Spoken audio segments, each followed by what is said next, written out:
Hi, my name is Ryan Gupta, and today I'm going to be talking to you all about how to make a drive base.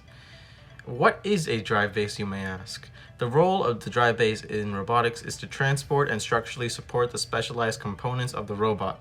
Drive bases come in all shapes and sizes, from 3 wheels to 6 wheels. Let's take a look at all the things you might consider when you want to build a drive base. The next thing you should know is picking gears and wheels. One thing which is universal amongst all drive bases is their wheels and gear ratios. Both of these answer the question of speed.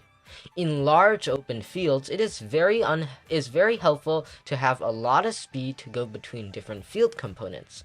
However, too much speed is hard to control and is bad in cluttered or delicate fields. In addition, with the addition of speed comes the loss of power. By managing both wheels and gears, you can choose the best fit for your robot. To make a gear ratio, we can use gears, sprockets, or pulleys.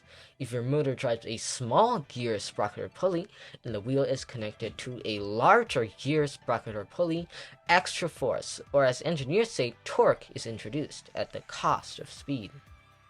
If your motor drives a big gear, you lose torque but gain speed. There are a few differences between gears, sprockets, and pulleys. Gears create movement from contact, which means they're only workable in a short distance, but are usually more reliable. On the other hand, sprockets and pulleys, which pull chains and rubber cords, can operate over a long distance. Sprockets are bulkier but more reliable, while pulleys are more compact, but are prone to slipping when the force is too large. Wheels can also be used to control speed. A bigger wheel has a larger diameter, so if the wheel is spun at the same speed as a smaller wheel, the bigger wheel will travel faster. Unfortunately, it takes more torque to spin a bigger wheel, a similar limitation to gears. On the other hand, robots might need bigger wheels to travel over field elements, but robots might become wobbly and unstable. Additionally, bigger and thicker wheels might offer more traction for heavy robots and when the field is very slippery.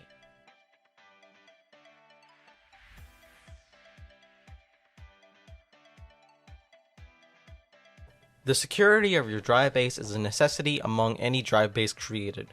Whether you are on 3 wheels or even 6 wheels, you have to have support for each area of your drive base, or you can kiss that Teamwork Championship award goodbye.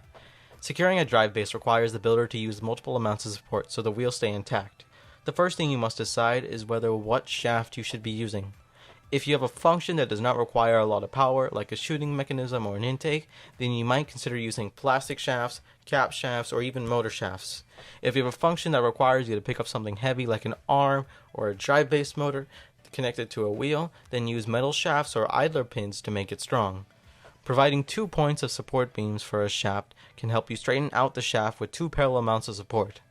Having 2 support beams is even more vital for a heavy robot, or in this case any robot used as a center of balance is particularly heavy, when the brain and battery are put in the middle, of course. In order to provide proper support for your gears, then you must have a rubber shaft collar or a shaft bush on the shaft, so there is a collar on each side/part of the assembly. To keep a gear or wheel from sliding on side to side on the shaft, you have to put a rubber shaft collar to prevent movement. If the gear or wheel is up against the wall of a beam, then put a washer in front of the wheel/gear, and then a spacer so that it cannot move, but also there is no friction in between the beam and the wheel. The entirety of the drive base must be connected by beams, so adding extra beams to weaker points can help with the center of balance and stabilization. There is nothing wrong with adding more balance or any more structure to your drive base. It is ultimately the best thing you can do. Alright everyone, that's it for today's video. I really hope you guys enjoyed. If you have any questions, feel free to leave a comment down below. Otherwise, that's it for today's video. I'll catch you guys in the next one. Peace.